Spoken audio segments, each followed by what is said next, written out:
ఈరోజు మనం నేర్చుకోబోతున్నటువంటి పాట దీనత్వములో దాగి ఉన్న ఆశీర్వాదము. ఏంటిది? దీనత్వములో దాగి ఉన్న ఆశీర్వాదం. ఇంతకు ఈ దీనత్వం అంటే ఏమిటి? పరిశుద్ధ లేఖన గ్రంథములో నుండి కీర్తనల గ్రంథము 149వ అధ్యాయము వచనము 4 చదువుకొని ముందుకు సాగుదాం. యెహోవా తన ప్రజలందరూ ప్రీతి గలవాడు, ఆయన దీనులను రక్షణతో అలంకరించును. ప్రేమైనటువంటి దేవుని పిల్లలారా, దీనత్వములో దాగి ఉన్నటువంటి ఆశీర్వాదం. దీనత్వాన్ని కలిగి ఉంటే ఏ ఆశీర్వాదం వస్తుంది? హల్లెలూయా! ఎలాంటి ఆశీర్వాదం వస్తుంది? దీనత్వం అంటే ఏంటి? దీనత్వం అంటే ఏంటి? ప్రభువైనటువంటి దేవుడు మాట్లాడుతున్నటువంటి చక్కనైనటువంటి మాట, దీనత్వము కలిగి ఉంటే వారు ఆశీర్వదించబడతారు అని చెప్తున్నాడు. దీనత్వంగా ఉండడం అంటే ఏంటి అన్నటువంటి విషయాన్ని గమనించినట్లయితే, నా ప్రేమైనటువంటి దేవుని బిడ్డలారా, చాతగాని తరంగా ఉండడం అని కాదు దీనత్వం ఉండడం అంటే. తక్కువ వారు అని చెప్పుకోవడం కాదు దీనత్వం అంటే. వింటున్నారా? దీనత్వం అంటే చాతగాని వారము అని అనిపించుకోవడం కాదు. దీనత్వం అంటే పనికి మాలిన వాళ్ళము, లేకపోతే తక్కువ వారు అని ప్రత్యక్షపరచుకోవడం కాదు దీనత్వం అంటే. అసలు దీనత్వం అంటే ఏమిటి అన్నటువంటి విషయాన్ని గమనించుకున్నట్లయితే, నా ప్రేమైనటువంటి దేవుని బిడ్డలారా, ఒక్క విషయాన్ని చాలా జాగ్రత్తగా గమనించాలి. ప్రభువైనటువంటి దేవుడు దీనులను రక్షణతో అలంకరిస్తానని చెప్తున్నాడు. ఆ రక్షణ అలంకారం మనకు రావాలంటే ముందు దీనత్వం ఏంటో మనకు తెలియాలి. దీనత్వము అంటే తగ్గింపు కలిగినటువంటి జీవితాన్ని కలిగి ఉండటం. తగ్గి ఉండమని కాదు. ఏమండి? దీనత్వం కలిగి ఉండడం అంటే చిరిగిపోయిన బట్టలు వేసుకొని వారం రోజులు స్నానం చేయకోకుండా ముఖం వికారం చేసుకొని అయ్యో అన్నట్టు, అది కాదు దీనత్వం అంటే. దీనత్వం అంటే నీ క్రియ, నీ మాట, నీ చూపు, నీ నడత సమస్తము దేవుని మహిమపరిచేటువంటివిగా తగ్గింపు కలిగినటువంటి స్థితిని కలిగి ఉండటము. ద బెస్ట్ ఎగ్జాంపుల్ ప్రభువైనటువంటి యేసుక్రీస్తు. యేసుక్రీస్తు ప్రభువు వారు శిలువ మరణానికి అప్పగించేటప్పుడు యేసుక్రీస్తుకు తెలుసు, ఇస్కరియోతు యూదా నన్ను పట్టిస్తాడని ముందుగానే ప్రకటించాడు, చెప్పాడు. నన్ను అప్పగించేటువంటి వాడు మనలోనే ఉన్నాడు, నాతో పాటు బల్లాలో చేయవేస్తున్నాడని అనేక హింట్స్ ఇచ్చాడు. అయితే పట్టుకోవడానికి వచ్చినప్పుడు ఆయన అన్నాడు, ఒరే అయ్యా, మీరు బందిపోటునో లేకపోతే దొంగనో లేకపోతే వేరే వేరే గుణలక్షణాలు కలిగినటువంటి వారినో పట్టుకోవడానికి వచ్చినట్టుగా వచ్చారంటే మీరు నన్ను పట్టుకోవట్లేదు, నా అంతటి నీకు నేను అప్పగించుకుంటున్నానని చెప్పాడు. ఈ మాట చెప్పేదానికంటే ముందు, అప్పగింపబడేదానికంటే ముందు యేసుక్రీస్తు ప్రభువు వారు కొండ మీదకి వెళ్ళి ప్రార్థన చేశాడు. ఏకాంత ప్రార్థన జ్ఞాపకం ఉందా? చేశాడా? ఏమన్నాడు? తండ్రి, ఈ గిన్నె నా ముంగట పొర్లినది, నీ చిత్తమైతే తొలగించు అన్నాడు. ఈ గిన్నె నా ముంగట పొర్లినది, నీ చిత్తమైతే తొలగించంటే ముమ్మారు ప్రార్థన చేసినప్పుడు 3వ మారు వచ్చి దూత యేసుక్రీస్తు ప్రభువు వారు బలపరిచను రాయబడింది. బలపరిచినప్పుడు ఆ మరణానికి తనను తాను అప్పగించుకున్నాడు. నా ప్రేమైనటువంటి దేవుని బిడ్డలారా, యేసుక్రీస్తు ప్రభువు వారు, తండ్రి, వీళ్ళు నన్ను భయంకరంగా శోధిస్తున్నారు, నీ దూతల పరివారం నాకు కావాలి నాయన అంటే ఒక్క దూత 1000 మందిని చంపగలుగుతుంది. హల్లెలూయా! అలాంటి కోట్లాది కోట్ల దూతల మహిమ ప్రభావం కలిగినటువంటి యేసుక్రీస్తు ప్రభువు వారు, శక్తి కలిగినటువంటి వాడు, యూదులు ఉన్నటువంటి వారు పట్టుకొని బాధిస్తూ ఉంటే తనను తాను తగ్గించుకున్నాడు. ముఖం మీద ఉండు వేస్తుంటే తిరిగి కొట్టగలిగిన స్థితి ఉండదంటరా. కానీ ఏమాత్రం నోరు కనపడలేదు. ఏమండి, అన్ని రకాలుగా చిన్న కోర్టు, పెద్ద కోర్టు, ఆపై కోర్టు, సుప్రీం కోర్టులని 6-7 మార్లు న్యాయస్థానం దగ్గరికి తీసుకెళ్ళినా కానీ ఏ న్యాయమూర్తి కూడా ఆయనకు ఏ శిక్ష విధించలేనటువంటి పరిస్థితిలో ఉండిపోయారు. శిక్ష విధించేటప్పుడు పిలాతు అంటున్నాడు, ఈ నీతిమంతుని యందు నాకు ఏ దోషము కనబడట్లేదు, కనుక ఈ పాపము నాపైకి, నా పిల్లలపైకి రాకుండా ఉండలాగా నేను చేయగలుగుతుంటే ఇశ్రాయేలు ప్రజలలో అక్కడ ఉన్నటువంటి యూదా వారు అన్నారు, ఈ పాపము నాపైకి, మా పిల్లలపైకి వచ్చిందిగా, కానీ వారంతటా వారు శపించుకున్నారు. భయంకరమైనటువంటి ఒకటి తక్కువ 40 కొరడా దెబ్బలు కొడుతుంటే నోరు మెదపలేదు. తన అంగీని చీట్లు వేసుకుంటుంటే, కిరాతకంగా లాగుతూ ఉంటే, యేసుక్రీస్తు ప్రభు వారి పైన ఉన్నటువంటి వస్త్రమును లాగితే అది కిరాతకంగా ఆ వస్త్రముతో పాటు ఆ మాంసపు ముద్దలు కూడా బయటకు వచ్చాయి. ఇప్పుడు యేసుక్రీస్తు ప్రభు వారు ఒక మాట అడగచ్చు, మీరు ఇన్ని కోర్టులు తిప్పారు కదా, ఇన్ని న్యాయస్థానాలకు తిప్పారు కదా, ఏ రాజు కూడా నా యందు ఏ దోషం లేదన్నారు కదా, మరి ఎందుకని నన్ను శిక్షిస్తున్నారు అని ఒక మాట అడిగితే అయిపోలే. హల్లెలూయా. పిలాతు అడుగుతాడు, ఏమయ్యా ఇంతకాలం మీరు నేరం మోపుతుంటే నువ్వేం నోరు మెదపవే, నువ్వేనా యూదుల రాజు అంటే నువ్వు అన్నట్లే అన్నాడు, కానీ తిరిగి మరొక మాట ప్రత్యుత్తరం ఇవ్వలేదు. అంటే చేయగలిగిన స్థితి ఉండి, చెప్పాలి, చేయగలిగిన స్థితి ఉండి దానిని పక్కకు పెట్టి స్వచ్ఛందంగా సమర్పించుకున్నటువంటి దాన్ని, అణిగిమణిగినటువంటి దాన్ని దీనత్వము అంటారు. హల్లెలూయా. చెప్పాలి గట్టిగా హల్లెలూయా. కనుక నా ప్రేమైనటువంటి దేవుని బిడ్డలారా, అలాంటి దీనత్వము కలిగినటువంటి వారు, తగ్గించుకున్నటువంటి స్వభావం కలిగినటువంటి వారు ఎవరైతే ఉంటారో వారిని ఆయన రక్షణ అన్నటువంటి దాంట్లో అలంకరిస్తారట.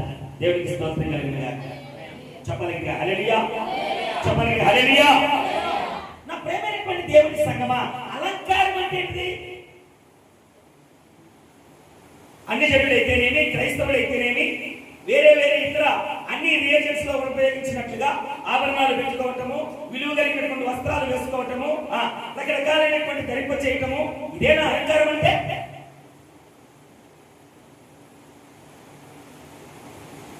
ఏ అలంకారం చేస్తున్నాడైనా? ఇప్పుడు ఈ టేబుల్ మనం అలంకారం చేశాం. మామూలుగా అయితే ఇది మామూలు టేబుల్. ఈ టేబుల్ కు చుట్టూ ఒక క్లాత్ అరేంజ్ చేసి తర్వాత ఈ పూల బొకేలు పెట్టి, దేనికోసము? చూసేదానికి అందంగా కనిపించాలి అన్నటువంటి ఉద్దేశం. నేను అంటున్నటువంటి సంగతి ఏమిటంటే, ప్రభువైనటువంటి యేసుక్రీస్తు సర్వ సృష్టిని ఎంతటి కూడా అందముగానే తీర్చిదిద్దాడు. కానీ ఆ సృష్టి అంతా ఇప్పుడు యేసు వారి వైపు ఉన్నటువంటి తలంతులు ఇప్పుడు మనం మాట్లాడుకోబోతున్నాం. హల్లెలూయా. చెప్పాలి హల్లెలూయా. చెప్పాలి హల్లెలూయా. ఏం కలిగి ఉండాలి? దీనత్వం కలిగి ఉండాలి అంటున్నాను. దీనత్వము ఎక్కడ వస్తుందయ్యా అంటే, ఎవరైతే తనను తాను తగ్గించుకుంటారో వారి దగ్గర. అంటే మనం బలహీనమై తగ్గించుకున్నామని చెప్పడం కాదు దీని అర్థం. ఇప్పుడు దాకా మనం విన్నది అదే. యేసుక్రీస్తు ఆ మానవాళ్ళందరినీ కూడా ఒక్క మాటలో మటుమాయం చేయగలడు. కానీ తనను తాను తగ్గించుకొని వారు ఏం మాట్లాడుతున్నా సరే మాట బదులియకుండా ఉన్నాడు. తగ్గింపు కలిగినటువంటి స్థితి. ఎందుకని తగ్గించుకున్నాడయ్యా అంటే, శక్తి లేకనో, బలము లేకనో, లేకపోతే బలగము లేకనో కాదు. ఆకాశము నుండి తండ్రి దగ్గర నుండి ఆజ్ఞ సురి అయిపోయింది, అయ్యా నువ్వు ఇది చేయాలి, నీ బిడ్డలను నువ్వు రక్షించుకోవాలంటే నువ్వు వెళ్ళిన పని ఇది అని బలపరిచింది. కనుక దేవుని మాటకు లోబడ్డాడు. ఎన్ని శ్రమలు వచ్చినా గానీ తనను తాను తగ్గించుకున్నాడు. హల్లెలూయా. చెప్పాలి హల్లెలూయా. దీనత్వము రక్షణను అలంకరింపజేస్తుంది. Between different of 2 words, 2 variations. వింటున్నారా? గర్వం ఏం చేస్తుంది? పతనానికి దారి తీస్తుంది. దీనత్వం ఏం చేస్తుంది? రక్షణకు, అలంకారానికి దోహదపడుతుంది. అందుకే ఇక్కడ కీర్తనల గ్రంథంలో ఆయన చక్కగా రాయిస్తూ అంటున్నాడు, దీనులను చదవడం, యెహోవా తన ప్రజలందు ప్రీతి కలిగినటువంటి వాడు, అంటే ప్రేమ కలిగినటువంటి వాడు. ఆయన దీనులను రక్షణతో అలంకరిస్తాడు.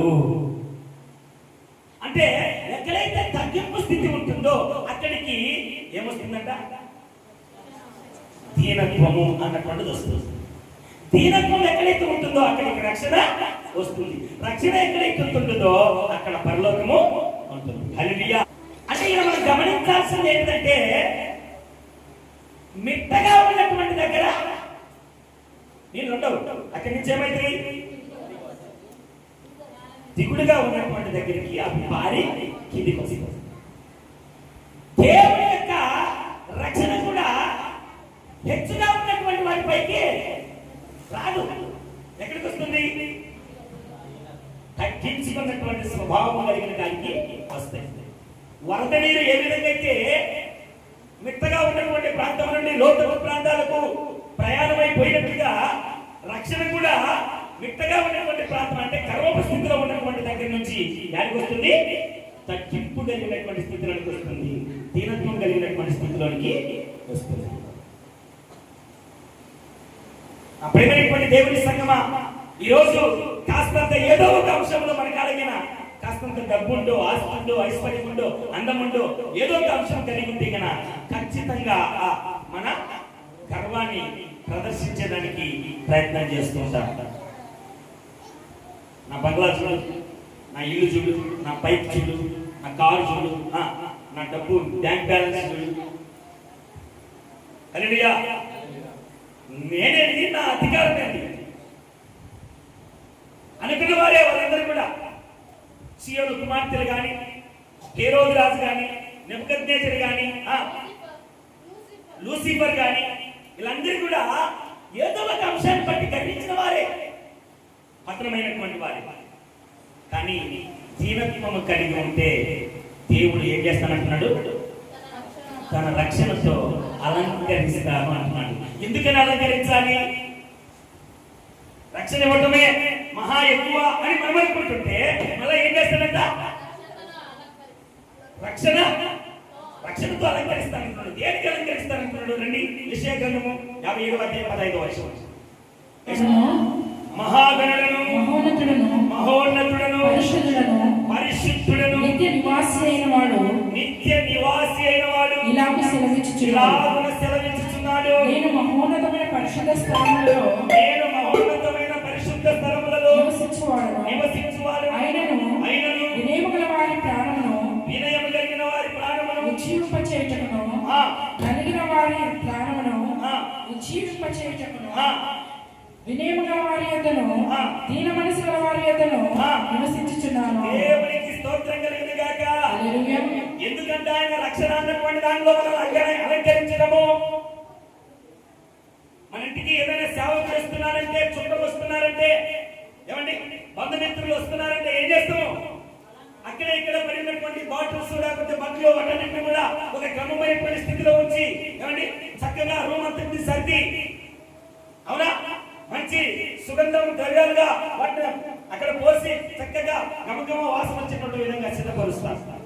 అవునంటారా? ఇప్పుడు ప్రభువైనటువంటి యేసుక్రీస్తు దీనత్వం కలిగినటువంటి వారిని నేను అలంకరిస్తానని చెప్తున్నాడు. దేంతో? రక్షణ అన్నటువంటి దాంతో అలంకరిస్తానంటున్నాడు. దేనికోసమని? స్పష్టంగా మాట్లాడబడుతున్నటువంటి మాట, తను నివాసం ఉండేదానికి అలంకరిస్తున్నాడు. చెప్పగలడా? దేవుడికి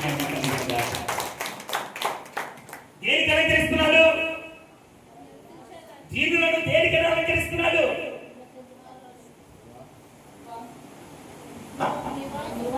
నివాసం ఉండేదానికి. ఏంటిదండి?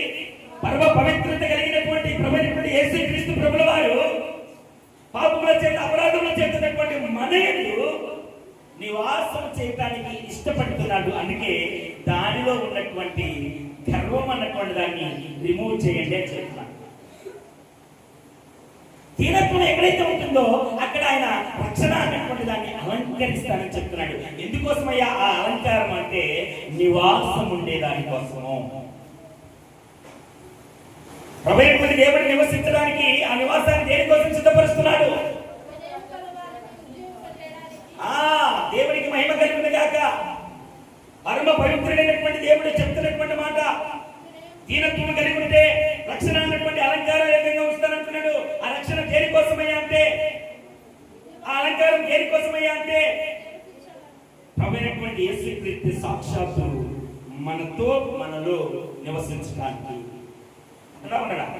నిర్గమకాండము 29వ అధ్యాయం 46వ వచనాన్ని గమనించండి ఒకసారి. కావున ఏంటంట? ఆ ముందు చెప్పమ్మా. కావున నేను వారి మధ్య యారు నివసిస్తారంట? వారి మధ్యలో. ఎవరి వీళ్ళు? ఇశ్రాయేలు ప్రజలు. ఐగుప్తు దేశంలో నుండి వారిని వెలుపలికి రప్పించిన ఆ దేవుడు యెహోవా నేనే అని వారు తెలుసుకునేవారు. దేవునికి స్తోత్రం కలుగును గాక. మనతో ఉంటున్నది, మనల్ని రక్షిస్తున్నది, సకలమైనటువంటి విపత్తుల నుంచి కాపాడుతున్నది ఎవరు? యెహోవాయే, యేసుక్రీస్తే అని తెలుసుకున్నట్లుగా ఆయన ఏడుంటారంట? మన మధ్యలోనే నివాసం. ప్రభువైనటువంటి యేసుక్రీస్తు నీ హృదయమైనటువంటి కోవెలను కావాలని కోరుకుంటున్నాను. ఎందుకంటే నీతో ఉండటానికి, నీలో ఉండటానికి. అందుకే ఆయన చక్కగా రాయబడుతున్నటువంటి సంగతి, తండ్రి అయినటువంటి దేవుడు దీనులను రక్షణతో అలంకరిస్తున్నాడు అంటున్నాడు. దేనికోసం అలంకరిస్తున్నాడు అంటే చక్కగా మాట్లాడుతున్నాడు. ఆయన నివాసము ఉండేదానికోసం అంట. నివాసం అంటారా? ఉన్నాడు, చూడండి, ప్రూఫ్ ఉంది అక్కడ. ఇశ్రాయేలు ప్రజలతో నివాసం అన్నాడు. వారి మధ్య ఉన్నాడు ఆయన. హెజ్కేలు గ్రంథము 32వ అధ్యాయం 28వ వచనం. ఎందుకని ఆయన నివాసం అంటున్నాడు? మరియు వారి మధ్య నా పరిశుద్ధ స్థలము. ఏంటంట? నా పరిశుద్ధ స్థలము. వారి మధ్య నా పరిశుద్ధ స్థలము. మధ్యలో నివాసం ఉంటానని చెప్పాడు. ఇప్పుడు ఏమంటున్నాడు? వారి మధ్య నా నివాస స్థలము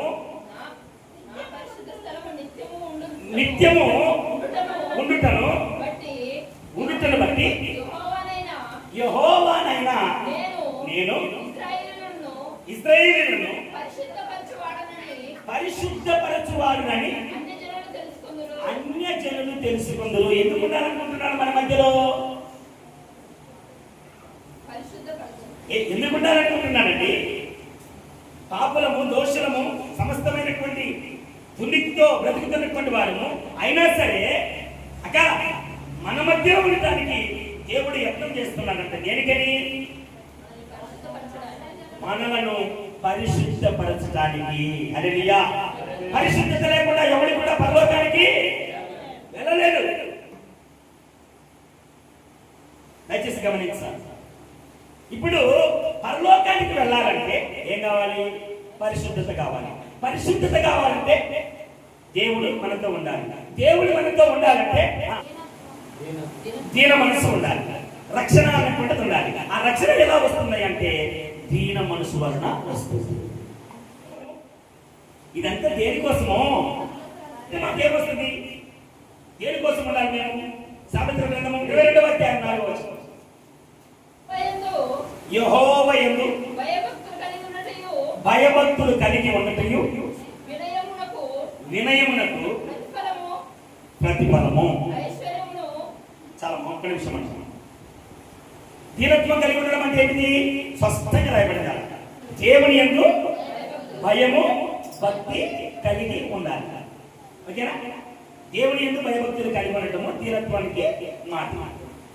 ఆ దీనత్వం దేని కొరకయ్యా అంటే, ఆ దీనత్వం కలిగి ఉంటే ఏం జరుగుతుందయ్యా అంటే ఇప్పుడు చెప్తున్నాడు చూడండి. ఐశ్వర్యమును, ఘనతయు, జీవమును. చెప్పకూడదమ్మా. దీనత్వం కలిగి ఉంటే దేవుడు ఇస్తున్నటువంటి గొప్పనైనటువంటి ఈవులు ఏంటో తెలుసా? ఓ క్రైస్తవుడా, నేను ఎందుకు దీనత్వం కలిగి ఉండాలి? ఎందుకు తగ్గించుకొని ఉండాలి? ఎందుకు అలాంటి స్వాభావికతతో జీవించాలి? ఏ నా దగ్గర శక్తి లేదా? పోరాటం సామర్థ్యం లేదా? వింటున్నావా? సామర్థ్యం లేనటువంటి స్థితిలో రోల్ చోట ఉన్నటువంటి గిద్యోను గురించి ఇశ్రాయేలు పక్షాన యుద్ధం చేయబోయాలని చెప్పినటువంటి దేవుడు ఇప్పుడు ఏమంటున్నాడు?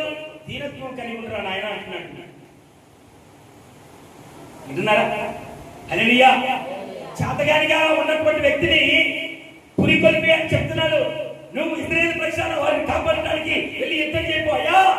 నేను నా గోత్రాలలో కనిష్ఠుడిను అంటే చిన్నోడిని, నా వల్ల ఎవరైతుంది? చిన్న రాజ్యము, చిన్న ప్రజలు, చిన్న చిన్నవన్నీ అన్నట్టుగా మాట్లాడుతున్నాడు. కానీ అందులో నుండి ఫిల్టర్ చేసి లక్షల మందిని, వేల మందిలోకి తెచ్చి, వేల మందిని వందల మందిలోకి తెచ్చి ఆ వందలతో దేవుడు యుద్ధాన్ని జరిపించాడు. నీ కెపాసిటీ, నీ క్యాపబుల్, నీ తెలివి, నీ జ్ఞానము ఇవి అక్కర్లేదు దేవునికి. నిన్ను హెచ్చించాలంటే, నిన్ను బలపరచాలంటే, నిన్ను పురికొల్పించబడాలంటే, పరలోకి రాజ్యం చేరాలంటే నువ్వు చేయాల్సినటువంటి పనులను తేట తెల్లగా మాట్లాడుతున్నాడు ఆయన. ఏమంటే తేట తెల్లగా మాట్లాడుతూ చెప్తున్నాడు. నువ్వు దీన మనసు కలిగి ఉంటే ఏమొస్తుందంట? ఐశ్వర్యమును, ఘనతయు, జీవము. దేవునికి స్తోత్రం. వింటున్నారా నా ప్రేమైనటువంటి దేవుని సంగమా? నువ్వు ఆశించేటువంటివి దీన మనసు కలిగి ఉంటే వస్తాయని చెప్తున్నాడు. చూడు, నువ్వు పెద్ద పెద్ద జ్ఞానాన్ని ఉపయోగించాల్సినట్టు అక్కర్లేదు. అవన్నీ కూడా ఆయన స్వాధీనంలో ఉన్నవి. ఆయన నిన్ను హెచ్చించుటకు తగిన సమయం వరకు ఆయన బలిష్టమైనటువంటి చేతుల కింద ఒదిగి ఉండండి అని చెప్తున్నాడు. కనుక దయచేసి మాటలు చాలా జాగ్రత్తగా గమనించాలి. దేనికోసం దీన మనసు కలిగి ఉండాలి?